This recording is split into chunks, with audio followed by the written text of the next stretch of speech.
I'm going to break all the rules and make sure it's all PowerPoint. No, that's fine. That's fine. Yeah. So, You can see on there and stuff. it's on. Oh, okay. It's on the screen. Yep. Stand on the podium. Oh, then I can go up in the world. You can. Cool. Morning all. My name is Jeanette. I work for Setpoint Solutions. I'm their go-to girl. Basically, I pretty much oversee the whole company business. We do administration, payroll, financials, right through to ready for auditing for the accountants. We deal with all the logistics of the importing of product from overseas and getting it out through the branches, etc. So that's kind of my role, but at the moment, primarily for the last 3 years, I've been the go-to girl for EXO, both for our sales business and our job costing stuff. So hence, that's why I have a lot of grey hairs. And I'm going a bit bald because I pull my hair out.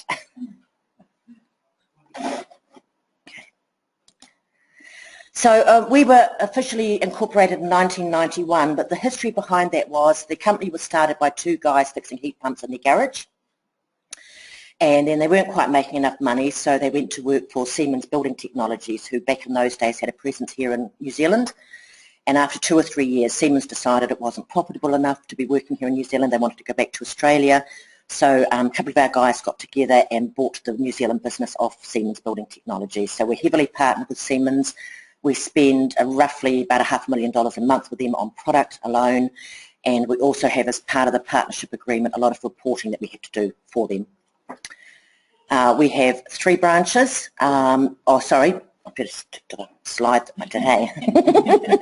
Our primary business is building automation systems. So you come into a place like this, we will have a computerized system managing air control, energy, heat, light, gas in the car parks, etc. So that's primarily what we do. We install it, we service it, we maintain it. We update it.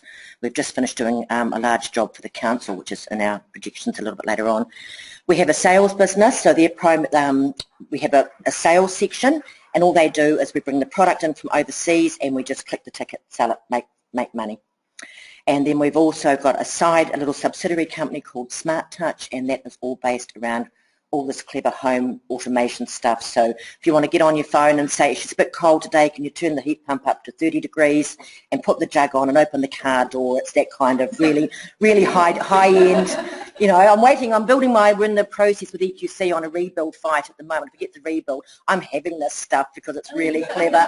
And the thing I want the most, that is about $18,000, just to give you an idea of the range of the product price, is a cover that sits at the bottom of a spa pool, and it will come up from the bottom of the spa pool and create a deck on the top of your spa pool so that you got your spa pool cover. So yeah, so my husband said, well, we haven't got a spa pool. And I said, yeah, but just look at this thing, what it does.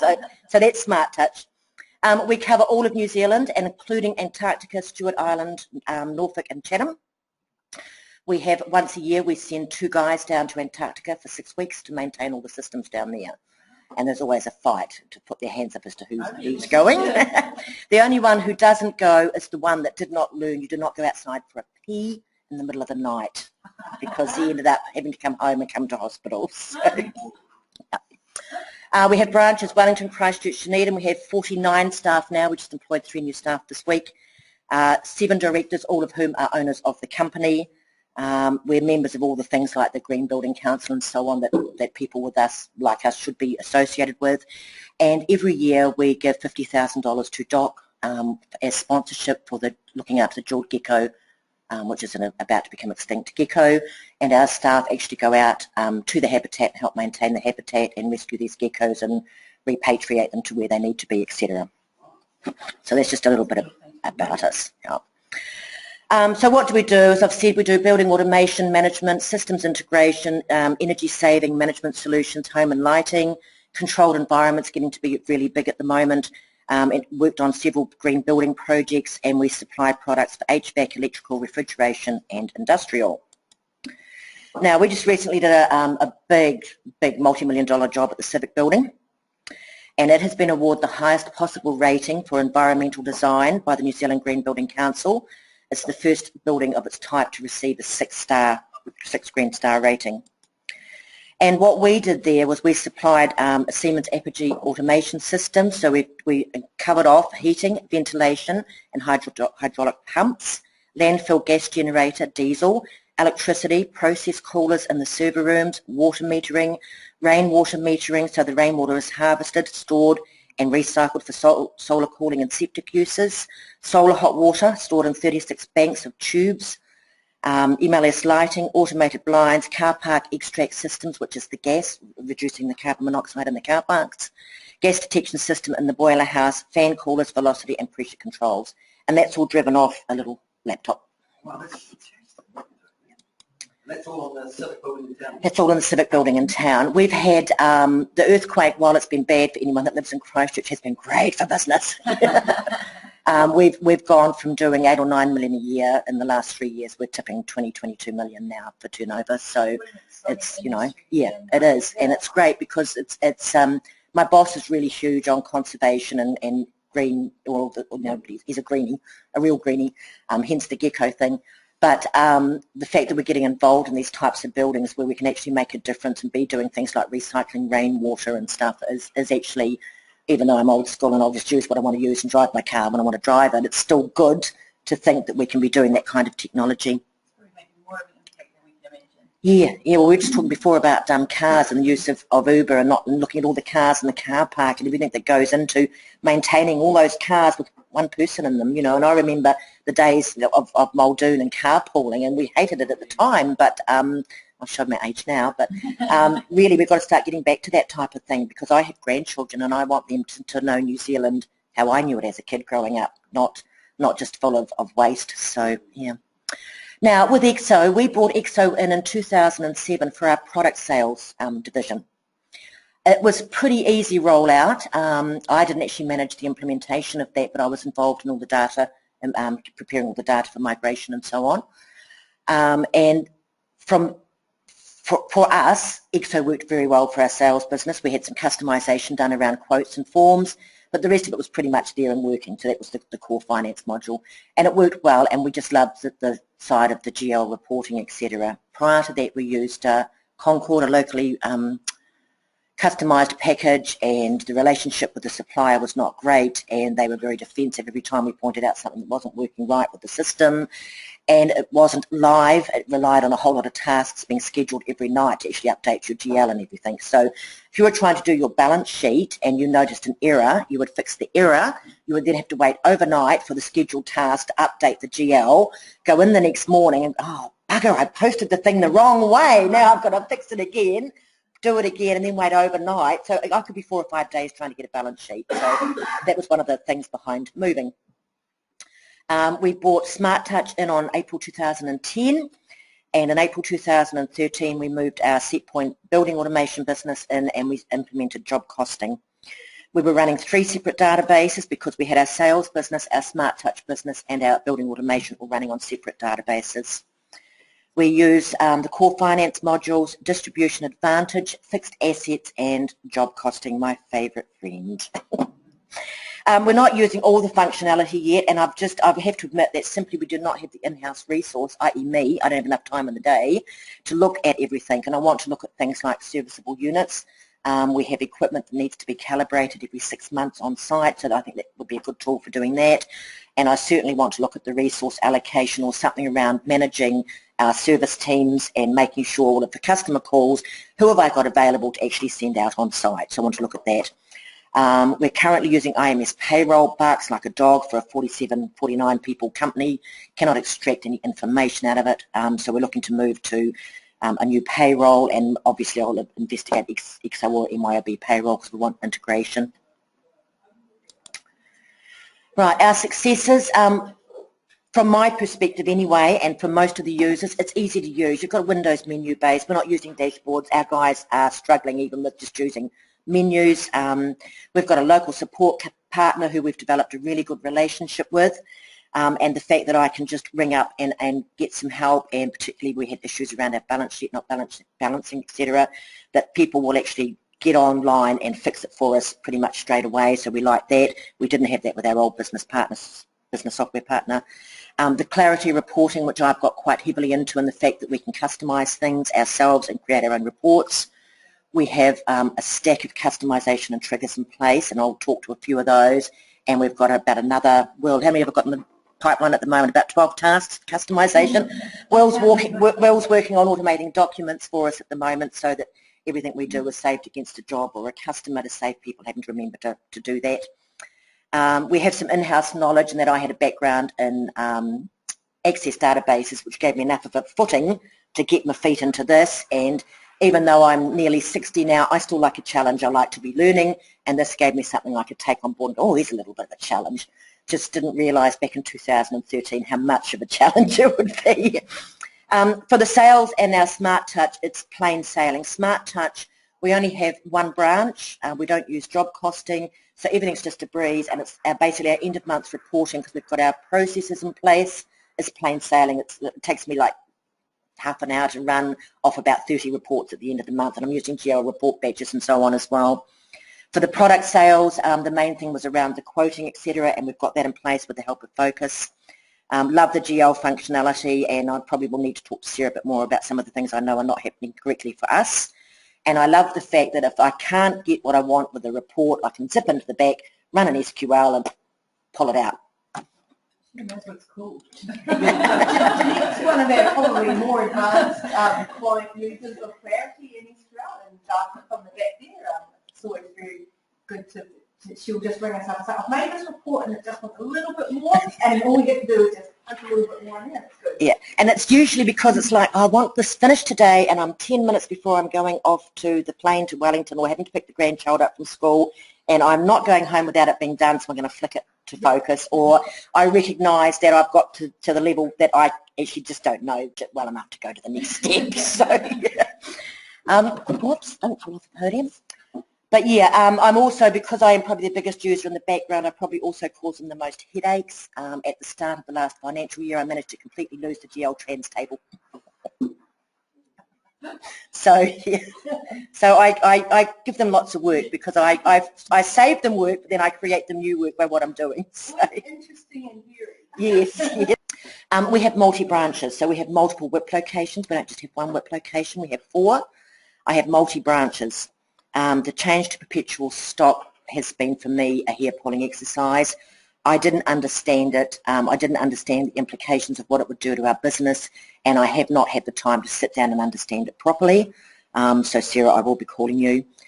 Keeping up with the upgrades, we're about 3 years behind on upgrades. Now, part of that has been we've had major issues with our server, and we've had a replacement server put in, and 9 months down, no, last September it went in, 13 months down the track, we're still trying to bed the new server in. It's still barking like a dog. We've told HP to come and take the $30,000 worth of server away. We're going to get it replaced with something else.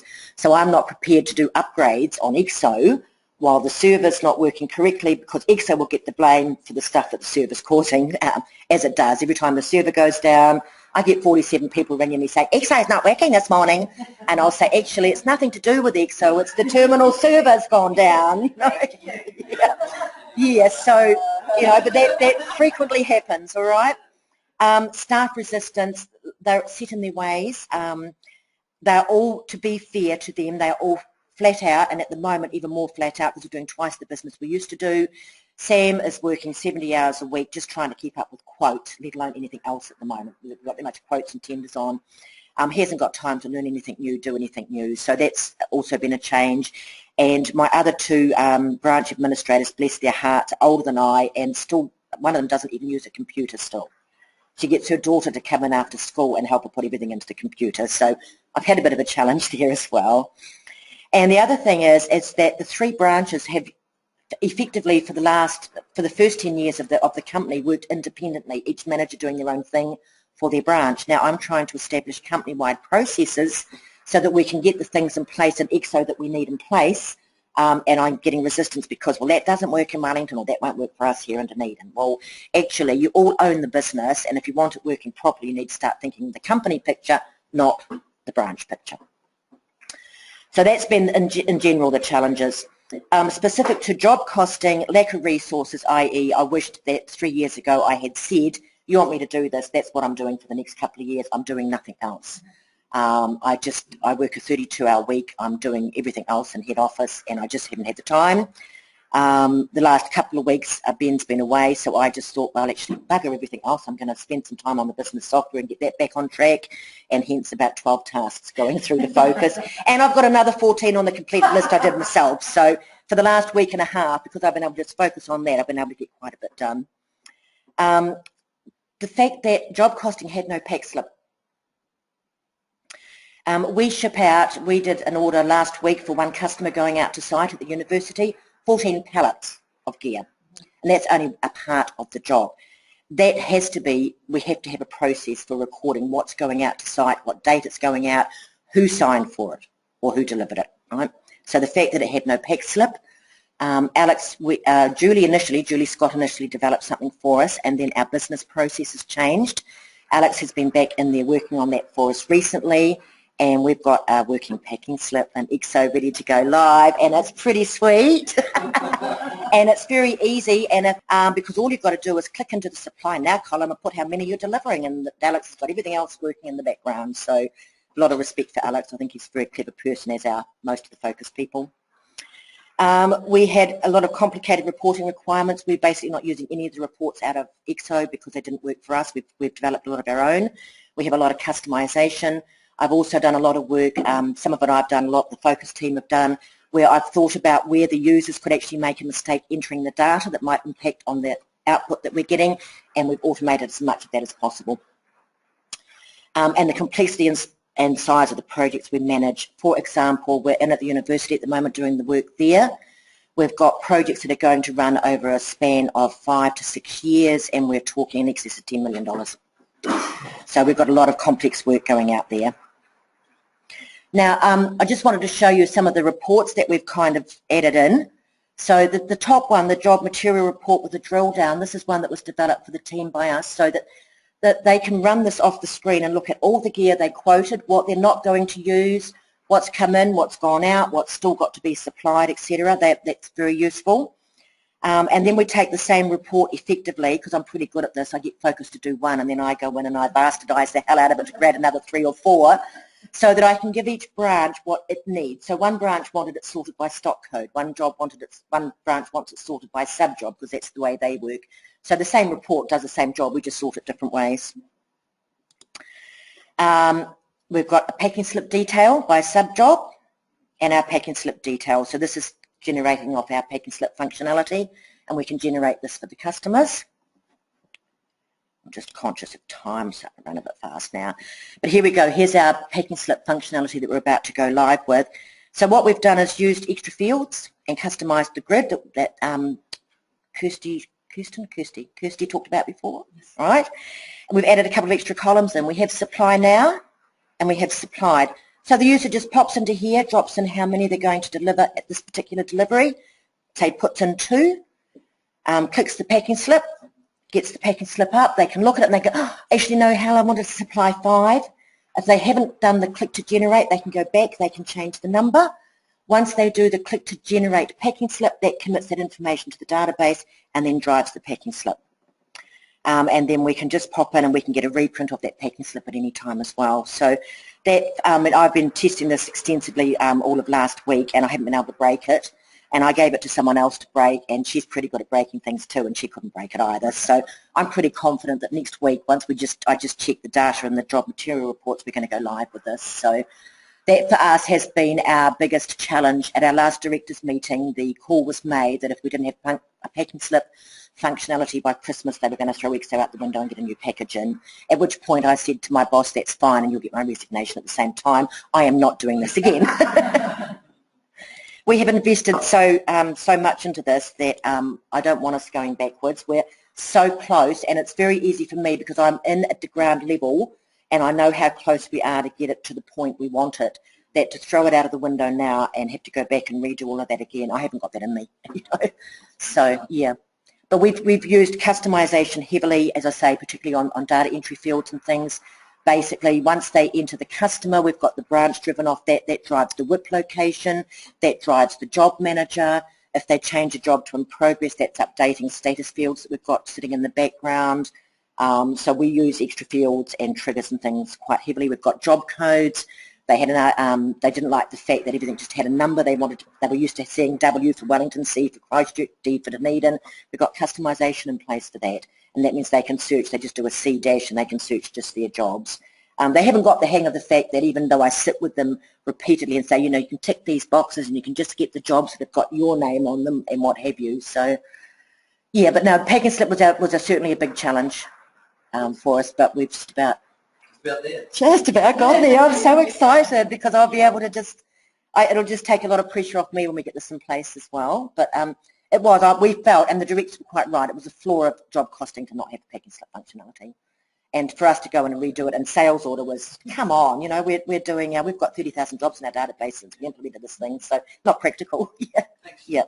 Alrighty. 3 questions for you.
We do claims, so we do claims. Sorry, I should have touched on that.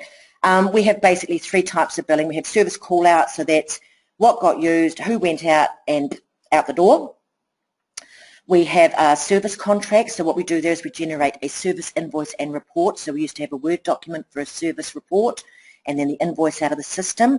With Focus's help, we merged that into one document, so we put it all into job costing, and when we generate the invoice for the customer, the service report is part of the invoice now, and that again is just time and material straight billing effectively, or it's a fixed price contract with it, so that's just a straight progress claim. And for our large jobs, we have the job at the airport, we did 42 claims for over 4 years, so we use progress claim billing as well. One of the issues that I've had so many headaches with perpetual stock is because they're not supplying the goods when they do their progress claim, and they're allocating it to the progress claim, but the goods aren't supplied, so we've had issues around that. So I developed a trigger. We've got a trigger in place for that now. I've got a report that I run. I actually run it weekly, and I get my offsider to do it for me now. That is items not supplied on a job where the status is invoiced, and she just goes through and supplies them all against the invoice. So that's one way we've got of dealing with our WIP, because we've got the multiple branches, so that's one way of dealing with our WIP. I have another issue we had is the way our job summary report is done. It works off the fact that the job has a start date, and if it doesn't, then it doesn't appear on the report, so we had to customise that. So basically the minute the job goes to in progress, it has a start date, so that they don't have to remember to fill those fields, and so a lot of automation around that. Customised job summary reports. I think we've probably got about, between the 2 sides of the business, about 40 customised reports or more. I'd hate to think how many triggers. Renee and I are just in the process now of trying to document all our customisation, because I'm quite wary that if something happens to me, from a risk management perspective, none of that stuff's recorded anywhere, so we need to have that in place for a business continuity perspective. Yeah. So no, we do progress claiming. That works well.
Q&A session time. This is when you sort of all talk about problems, ask some questions of the consultant here, share some knowledge. Anybody like to start us off? Or pick on someone? Please feel free to pick. Yeah?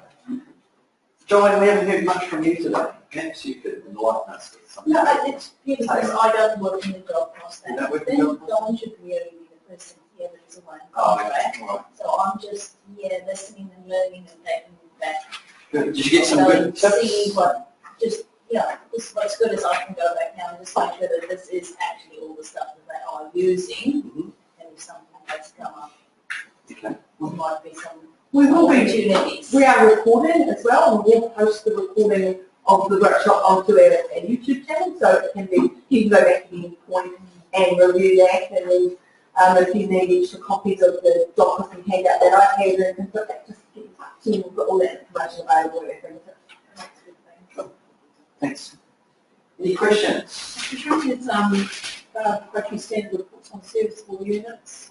Standard reports on serviceable units? Yeah, like the age of the serviceable unit and what sort of work done on serviceable units. To be honest, because serviceable units are so basic, initially the reports are also very basic out of the box.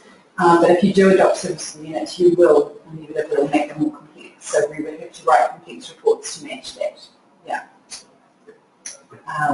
Because out of the box, serviceable units is an incredibly simple thing. You're using serviceable units now, I think you. Yeah. And how you find them? Oh, you use them all the time. It's Good. But we don't really reporting on it. Oh yeah, and you do need to report. go. Yeah. So get a report to see some of the age of the equipment or So this is, so explain a little bit further. So your wheelchairs, so you leasing out wheelchairs? So every wheelchair that we manufacture for a serial number and we put that in a serviceable unit. Okay, so you sell it And then whenever we do any work on it, we put that work against that serviceable unit so we put it through. So is it a unit that's sold and leased or They're all sold. all sold? What we don't know is How much work the is work it? we've done on it. Yeah. We're not doing work on all of them. It'd be nice to know which ones haven't touched. So do you identify serviceable units with models and things like that? So that would be really useful information for you, because then you can see which models are good sellers, which ones require more work. Because I'm guessing different shapes, sizes, weights that they have to hold, all that sort of things, so you have a play on the life of a wheelchair. We probably should get that information from other places, but it's the age and how much work. Yeah. Yeah, and what would be the best way to sort of schedule a serviceable unit so that it actually triggered us in either a calendar format or an alert format and said, look, we told the customer we do this on the 31st of March. How's a way that we can get that actually popping up rather than running a report where it prompts us? That's how to schedule it. Yeah, either You through can that. schedule reporting under EasyView. If you've got EasyView, that's another EXO product. Reporting can be scheduled on a hell of a frequent basis that you wish, and it can be emailed. So we're setting that up for a customer. I was talking about the gas customer, and that's what's going to happen every day, every night for them. But it's going to print all the jobs. It's going to run a report that has all the jobs and it's scheduled with a start date of tomorrow.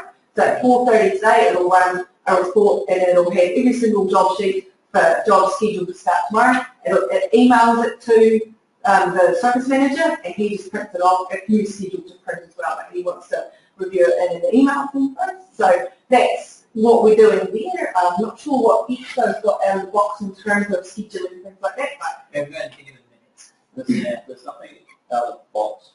So, but you, again, for a number of things which say, like, this is a report that needs to go up to branch managers every day or every week. So we can set up scheduling for that kind of thing. that can go on SQL, don't they? Yeah, done with SQL. That's good things. Yeah. Benefits of serviceable units. Well, within the serviceable unit screen, there's a field that says lifespan, which is set on a number of months, I think it is. and commissioning date. Now the report we run into scheduled services works off the two. So commissioning date being January, February, March, whatever, lifespan is usually 6 or 12. So every 6 months, based upon the commissioning date, it generates a new job saying there's a service due from this unit. Or every 12 months, or whatever it is, based on the commissioning date. So you can vary those commissioning dates. We're going to produce it once a month, but I'm assuming you can do it more often. And you can also spread those commissioning dates out, so you're not doing everything in 1 month. You can on the bid. Not all the customers that you in January. And so that produces 80 jobs, 100 jobs, whatever it is every month of 6 services to be done. You can then also build documents into serviceable units so that you know, like for example, the site. We have site plans with layouts of where the control panels are, where the batteries are, where the card readers are, where the detectors are, and so the technician will be able to go through and say, right, we're checking this, and it just... The other thing I'd potentially suggest as well in terms of reporting is that not necessarily building a report, building widgets. So widgets themselves have got refresh on them. So you can actually just set up to say, right, when I first come in, a widget itself is just an EXO. So you say, this is serviceable unit, what's the next service date? Then as soon as you log into the system, you see that widget, and it's up to date right now. And then it can actually refresh every hour, or it refreshes every time you log in the morning, it's just refreshed based on, and you're using the date to be kind of like the sort. So that's in the most frequent, what jobs do I need to do today, or what items do I need to, are going to be coming up in the next week. And the beauty of that is not only does it refresh, you can then just drop it out into Excel or whatever you need, or you can just refresh it yourself as well. So the widgets are very powerful. And the thing we can add to the widgets is making an EXO link, which mentioned a time or two. Yeah. You can turn an EXO link on your system, and then you can click on that and it will open the right screen. And the same goes for reports, and you can click on the links and then we'll click on the links and email and take you right to the right screen. Very good use service.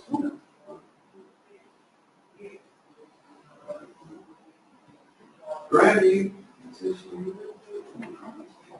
It shows a price brand that you don't use serviceable units for your big machinery. Yeah, because it's probably, it's more neglected use, isn't it, on machinery in terms of resources. It's used a lot in like equipment that's leased out or hired out or has to be maintained on a set interval. But we see a real lack of use around it in maintenance of machines and equipment and vans and things like that. So you can just keep an eye on the maintenance and... So you can think about the production machines, they're big, expensive. I've had the privilege recently of being, tempting. I use the word tempting strongly here. Doing my kit around all the P6 and their processes, and they use some, from what it sounds like, some really big equipment that must need constant maintenance. Yeah, it does, and we'll maintain it and all that using RNA code, so it'll go against that eventually. Yeah. But yeah, haven't thought of going down I mean, you're already complex, so maybe that's more complexity than you need. Yeah, but the vans, you've got rego, you've got warranty, you've got road user charges. Yeah, and they do with things like that. Even down to water blasters and things like that, and the snake cans and things. And especially tracking kilometres and everything like that as well, and all the amount of hours and things like that. It's, definitely something good to serviceable unit side of things. Because you could trigger a prompt. We could potentially put an extra fuel on and trigger a prompt, but this vehicle needs to service it, every 10,000 k's or whatever. Who's the one that's keeping track of that information? Is it the guy driving the van every day who's blind because of the amount of kilometres on the speedo, or are you waiting for a letter from the people who service it say, maybe it's still service? So then you're sort of taking control of that, and then We do all our own servicing. So we've got our team of mechanics. You still need to actually anyway, some would have thought in the workshop. So really, the serviceable units are initially designed to allow an organisation to maintain their own internal products. So it's to start their machinery, their vehicles, those sorts of things. That's all what it was for. It's really the clients that have taken them and said, well, actually, I can use this for something that I would sell and trade. But yeah, job resources, big thing. You know, you buy them, they depreciate, they require work on them, they consume hours, they consume materials to have them on site. I mean, we don't even have big machinery, but I can think about servers, a generator, all these things can be serviceable units that we can maintain our actual business costs against. Water price. Yeah. You have to, if you're using them for your clients, then you have to have a different setup for you. There's different classes, don't you? Yeah, because you've got all these extra fields, it's good. I've set up a chunk and focuses on stuff that tracks what versions people have. Because we ran out of extra fields, so I was putting the things in the need track. But yeah, you can use them for dual purpose. You can use them internally, and it's just set up on the class of it, and the reporting can be run on that basis, and then the extra fields for the sort of categories that you want to report on as well. So you can definitely do both. And you might want to consider it for the fleet of vehicles you've got out on the road. And the service we have. She took out And just watch Alex's eye twitch. He's fine, old wonderful, folks. Look, it's almost 12:30. Is there any last questions before we wrap up? No? Well, thank you for investing time and coming on today. It's certainly valuable to us to talk to you and hear your concerns and problems. And I guess going back the other way, getting a room full of experts that we've got today with us. So well, thanks everyone for coming along. The next EXO workshop is going to be late February. We haven't yet determined the theme, so please use your feedback forms now and maybe come up with some suggestions, things you'd like to see. We can certainly try and accommodate you. But yeah, thanks so much for coming along. Perhaps a round of applause for us all.